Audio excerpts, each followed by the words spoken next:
my spiritual connection to the land is primarily through the lens of being part of that ecosystem. But what looking through the lens of history does is putting yourself in the shoes of our ancestors that this was home. And that's a really powerful question, is that where do we feel at home?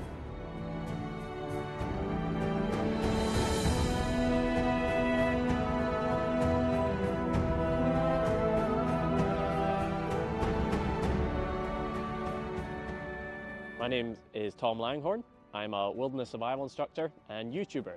My channel is called Fandabidozy, and on that channel I make videos about a bunch of different topics: wilderness survival, history, martial arts, but I'm best known for my series looking at the 17th century Highlander, looking at the survival skills, the equipment, the knowledge, the history, and the Gaelic culture and language, all connected to the knowledge and skills that my Scottish ancestors had to survive in this landscape. I first became interested in the Highland warrior culture through, the use of the blade and through the weapons and the fighting, exciting sort of stuff. But the more you delve into that, the more you realize that the poetry and the music and the bardic culture went hand in hand with the warrior culture. They weren't separate, they were the same. It was almost like part of your warrior training was how good of a poet you were. Because language shapes reality. Now, I'm not a Gaelic speaker. I understand some of the words and I understand the names of the plants and things like that. But just through spending a few hours delving into maybe what some of the words mean or what some of the place names mean, and you start to see how people saw the landscape. I feel like a modern perspective of the landscape it's either an obstacle or it's just a playground. It's a thing that you just go out, climb a hill, and then you come back to your cozy house. But our ancestors, this was home, and you can see it and you can hear it through the music. You can see it in the poetry. Now, I would say I was primarily interested in the nature and the outdoors. But my sister was very interested in the mythology and the history side of things, especially the folk music and everything else.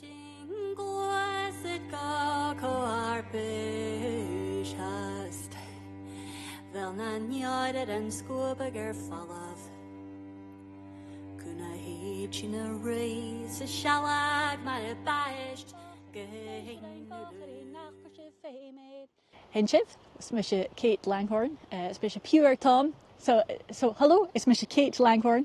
I'm Tom's sister. I live in Ballachulish, very close to this place, to Glencoe. Well, I do different things, but for the last few years I've called myself a creative practitioner in Gaelic cultural heritage. So Gaelic connects me to the land primarily because I can understand the place names. And I think that's the first way, as somebody going out into the natural environment in Scotland. If you're looking at maps, that's the first thing that you're going to be met with. So people describe this landscape according to its form, according to imagining, if you like, different forms in the landscape. But a lot of the time what you come across are different ways, are indications that people also storied this landscape. And one such example behind us is one that I'm very fond of.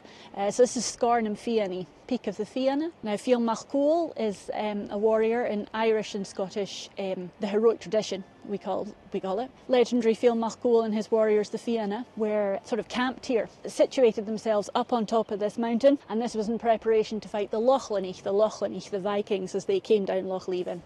The Fianna found themselves completely outnumbered, because half of them were away hunting. So what they did is they sort of situated themselves on Scarn and Fianna. They dug themselves 4 trenches, and you can see 2 of them over here by the Pap, and the other 2, perhaps there's the Clachy Gully there, maybe that's one of them. So the story goes, this entire ridge was covered in thick forestry, and so the Fianna could hide away. The Lochlanich couldn't see the Fianna, but the Fianna could see the Lochlanich. And so they could hide in these trenches, and should they be driven back, so then what they would do is they would climb up behind the Pap, behind Skirnikiche, where there were lots of loose stones, and then they would throw these stones onto the Lochlanich.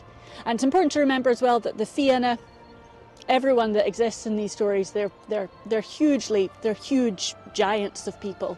So throwing massive boulders down a hillside towards the Lochlanich was no mean feat. You know, when you're a child, right, you don't think too much about it. You don't philosophize about things. You're just living life. You're just being a kid. But when I think about some experiences as a child, they were the same experiences that I have now. I just have a better vocabulary and philosophical understanding. I can maybe label it a bit better. I've had that feeling, that deeper connection, that word duachus. I've had that ever since I was a kid, to the Highlands in particular. It's a Gaelic word, duachus. Easiest way to say it, it means a deep connection to land and heritage, but it also sort of means responsibility for the land. And I quite like the question, where would you like to rot? Like, where would you like your body to decompose? And a bit of a strange question, but I feel like that's, if you really think about that, that maybe gives you an indicator of where you might feel duachus. So I personally want to rot back into the heather and mountains and go back to this land. Hello, my name is Jacob Thompson. Last year I sold nearly everything I own in order to explore the beliefs of the ancient past. No place has captured my attention like Scotland, with its beautiful mountains, hardy people, and bloody history. As someone that came into spirituality from the north side of things as an American, I felt very disconnected from this idea of home. America is a strange place these days. I think we can all recognize it and feel that. And so for me to come to a place like Scotland, a place where I know that my ancestors came from, it felt like home the moment I was here. I felt the darkness, the blood of the land, I felt the spirits. And it just spoke to me in a very, very intense way. When I look at Scotland, I see the complex history of here. I look at a place like this called Lochmaree. Obviously, I see the beauty of the nature and the mountain in the distance. What I also see is an island over here that has a story of a Viking prince and a princess. This place is full of stories. Every loch, every hill has a story of a battle or a king or a prince or love or a god or a goddess or fairies. It exists so deeply here. And I think the scary reality is that this exists everywhere in the world. No matter where you go, there's stories of humanity, stories that have been lost of gods and heroes. And so it's beautiful to become a part of the old stories once again. But if there's anything you leave as a Scottish person, as an American, as someone from Asia, it doesn't matter. If there's anything you take from this video, I hope it's that we need to create new stories, continue the mythologies and the old tales once more. We're the new ancestors, and that's something that's very powerful. A big part of the problem is humans seeing themselves as separate from nature. Now, ecology, the word ecology means the study of home. Eco is home, ology is a study, like economics is a management of home. You are part of the ecosystem, and again, when you are in the landscape practicing survival skills, that becomes more obvious. So if you're just going out on day hikes with your modern equipment, you know, bringing all the food with you and then going back home, that's one thing, but then you're going out with this very simple equipment and actually getting all your food from the environment, fishing, hunting, getting wild edibles. You see yourself as part of the food chain.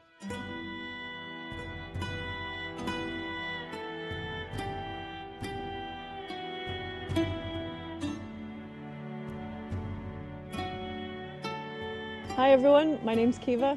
I'm from Ireland. I live in Scotland for the last 5 years, and for the last 5 years I've been really immersing myself in the culture, in the landscape of Scotland, and learning heaps about mythology, folklore, and particularly I've been learning a lot about fairy lore, and I found a lot of love in learning the folklore of fairies, the folklore of plants, and the folklore of the people throughout the ages. This is a tiny little, like a fragment of what once was a vast forest that covered predominantly about 60% of the Highlands. Absolutely beautiful Caledonian pine wood. That was not just pine, it would have been a nice mix of pine and rowan and hazel and birch and all the beautiful native species that you have in Scotland. And here at Lochmaree, this little fragment is essentially a remnant of this ancient forest of Caledon. And, you know, when we're thinking about paganism, we had all of the pagan Pictish folk living in this landscape for how long we don't know, a very long amount of time. And this forest would have been very hard to get through because of all the wolves and the bear and the boar and all of the wild creatures that lived in this forest.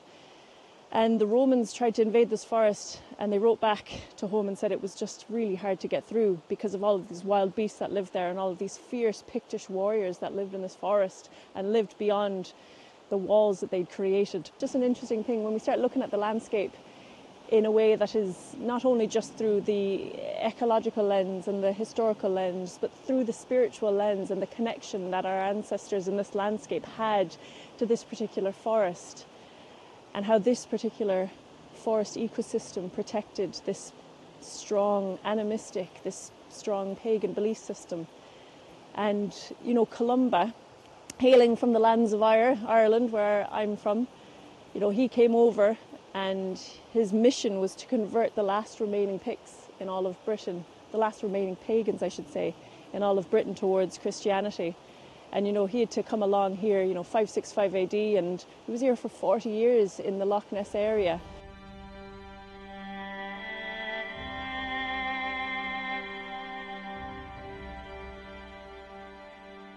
The Picts were a collection of kingdoms of loosely held together beliefs and culture that existed right before Christianity came to Scotland, and thus making the Picts the last true pagans of Scotland. I was able to actually visit the last site that the Picts were converted by St. Columba. The site of Craigferrig is in the north of Scotland and Inverness, and while it may just look like a hill today, this is where the last pagan kings of Scotland ruled. Much of what the Picts believed in culturally are what surround me right here. So what the Picts are most famously known for are their unique designs that may call to the clan system or maybe even their spiritual beliefs.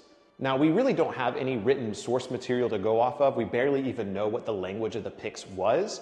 And so when looking at these, we really can just guess of what they meant in the ancient past.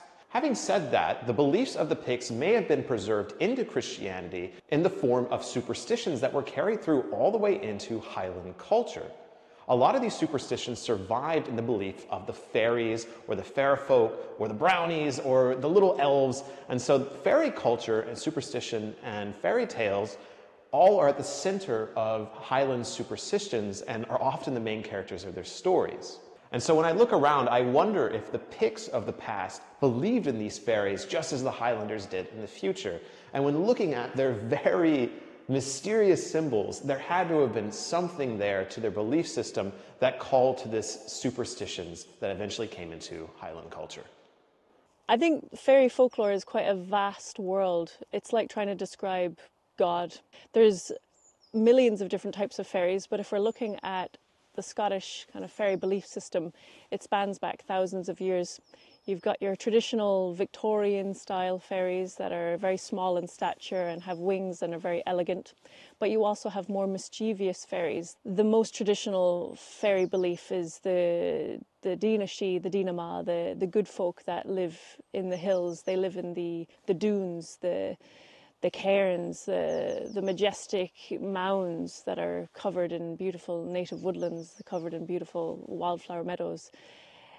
And I think it's something that is, it's hard to encapsulate into just a couple of words, but there's a feeling in Scotland. There's a feeling that fairies either are or were real, and it's one of the conversations that has been happening for hundreds of years that people generally agree on. The predecessors, so the generation that came before us, had a stronger belief in fairies, and that's one of those common sentences about fairies historically in Scotland. How people can connect to fairies, I would say, from my personal experience, is spending quality time in nature. I think when you spend quality time in the natural world, in a healthy ecosystem, in a forest that has been there for a long amount of time, an ancient woodland, or even just a wildflower meadow on top of a fairy hill, or going to a sacred site, I think it's when you're there and your mind is still and your phone is away, it's out of sight, you're disconnected from technology, but you're connected to yourself and the natural environment. I think that's when you start to feel the magic of fairies. You can feel the essence of their being. I like this word embodiment, because the more we rely on technology, the more civilized we get. We're just stuck inside staring at screens, not like moving, not experiencing things, not experiencing what it means to be alive, experiencing your basic needs on a visceral level. So this is what I'm trying to encourage people to do, and this is what I do in my courses. It's helping people experience that, get off the screens, get outside, move your body, learn about the land, just pay attention. I don't think I've ever been bored in the Highlands. Again, there's lots of local Scots that just think it's boring, there's nothing to do. And it's like boredom is just a lack of attention. I would say to connect to their local ecology would be to find a nature reserve somewhere near you, or a place that is untouched, as much as untouched as you can get in your local area, or even just a local park that you know is healthy in terms of its ecosystem. It's biodiverse, there's lots of wildflowers, there's lots of different types of trees. It feels resilient, it feels healthy. I would go there regularly and start to notice all of the different species that you see. Just start to have a look on a deeper level at trees, at plants, and just pay attention. And it really does help to understand not only the ecology of what you're seeing in front of you, you start to feel that you are connected to that ecology, you are connected to the earth. I'll just start off, when you're coming to Scotland, you'll notice that there's vast moorlands that are completely treeless. This image is something that's embedded in people's minds as the normal view of Scotland. But Scotland at one point in time would have had roughly 60% woodland cover in the northern part. And that forest, that forest was there for thousands of years. And the really interesting thing about it, it's really on the last 16th, 17th century, so say 300 or 400 years that forest has really been obliterated. We still have remnants, though, of this ancient woodland. There's still pockets. And this forest isn't getting a chance to regenerate, and the reason is, once again, human beings. So humans essentially killed all of the predators in the landscape, and for various other reasons there's been high numbers of deer in the landscape in Scotland. So you have the loss of native predators, you have very high numbers of deer, and deer, their favourite food is baby sweet trees. The saplings are incredibly sweet to them. So deer are going around the forest in very, very high numbers. They're very hungry and they are eating all of the saplings, and therefore you're not having any new regeneration of trees in the landscape. So you have essentially like a museum forest. It's old trees, old Scots pine, old oaks that are still there, but they're not getting a chance to regenerate, to regrow. The popular dominant image is of a barren, romantic, empty land. You've got your monarch of the glens, and even all the artists, all the writers who are still celebrated, they're the ones that promoted this image. Those are the writers, People are still enthralled with this particularly romantic image, which is only about 200, 300 years old. So I would like to encourage folk coming particularly up this way, particularly up north, to think of the land in a different way, in the sense that it was quite densely populated up until relatively recently in history, but that we're more than our battles and our tragedy and the loss. There's a great many strands to us and to our tradition that speaks of our vibrancy and our presence here and our lives here. Another topic that's dear to my heart is the topic of land ownership in Scotland, because most of the Scottish Highlands are essentially shooting estates owned by just a few people who just come to Scotland for a short time every year to come shoot things. I'm very interested in rewilding, this concept of bringing back some of the biodiversity and nature in Scotland, but that has to come hand to hand with repeopling, and I believe we can find a balance. And I would love to have a future Scotland where it was easier for the average person to get a bit of land and start a croft, start a homestead, but there would be some sort of system set up so that forest would also come into that. So a certain percentage of the land had to be dedicated to forests, and it had to all be connected with neighbouring ones. And I believe we can strike a balance between cultural revival and repeopling parts of the Highlands and rewilding. I think there is a balance, and I think that's the balance that we have to find. So this once great land, only 300 years ago, was covered in forest and was full of the people that spoke its native language, fulfilling the cultural heritage and roots tied to the ancient past all the way to the time before the Romans. And just like so many countries and land before it, Scotland too was colonized by the English.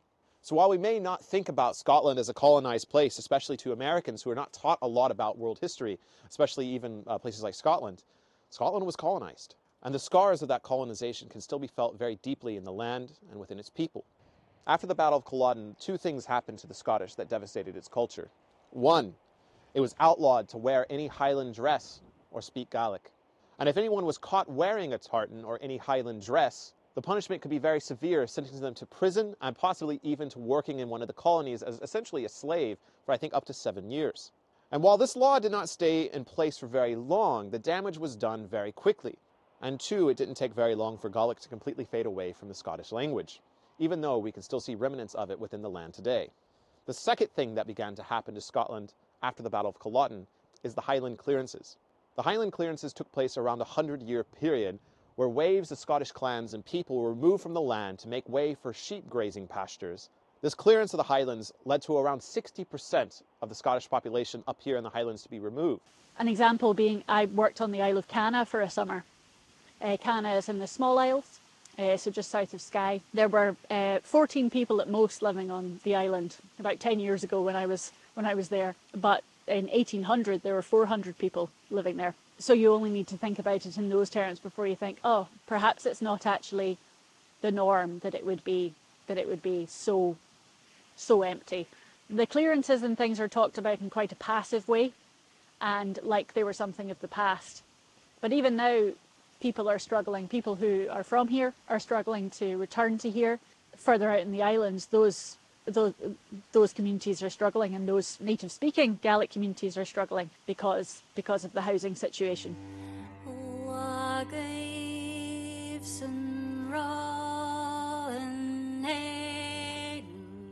Luckily, all is not lost in Scotland. The land is still here, and it can be healed. That is ultimately why I've made this video, is to promote the preservation of Scotland, this place I have fallen in love with, and so many tourists come and fall in love with too. So let's take the extra step of people who come here to love the land, or the people born here. Let's all learn to achieve this term of Duikis a little bit more. There's two sides to Duikis. There's the love of the land and heritage. There's also the feeling of stewardness and ownership to the land. Scotland deserves love, and I hope we all do a little bit better job at trying to preserve the land, the culture, and the heritage of this amazing place.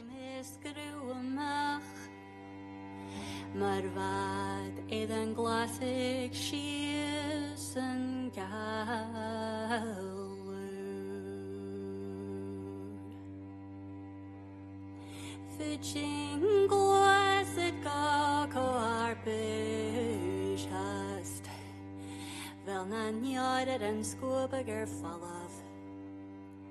Kuna heet in a race, a shallag, maar a bashed gain. I lead folklore walks and nature connection walks and yoga classes and retreats in the Scottish Highlands here in this beautiful landscape, and the entire aim is to help people to connect to themselves and the natural environment. So that's what I do here in the Scottish Highlands, is facilitate these workshops and these retreats. Well, I am mostly doing my PhD just now. So you can just find me on SoundCloud. It's Kaif Langhorn, Kate spelt C-E-I-T, Langhorn Langhorne. I've just started a blog spot as well. I just record my blogs. That's called Huair an Ceá an Brog, or The Mist is Exiled. So I'll hopefully have more stuff up there for people to see quite soon. So thanks very much for listening to me. If you want to find out more about my work, you can check out my channel called Fandabby Dozy. If you just search Highlander Survival, my series will pop up. If you want to see the courses and lessons that I offer, check out my website, tomlanghorn.com. There I've got a course called Resilient Roots, Survival Training for the Art of Living. And it's essentially a learning method to learn exactly what I do, but not necessarily just in Scotland. It's applicable anywhere in the world. So, yeah, go check that out. Hope you enjoy it, and hope to see you roaming around in the heather at some point. Catch you later.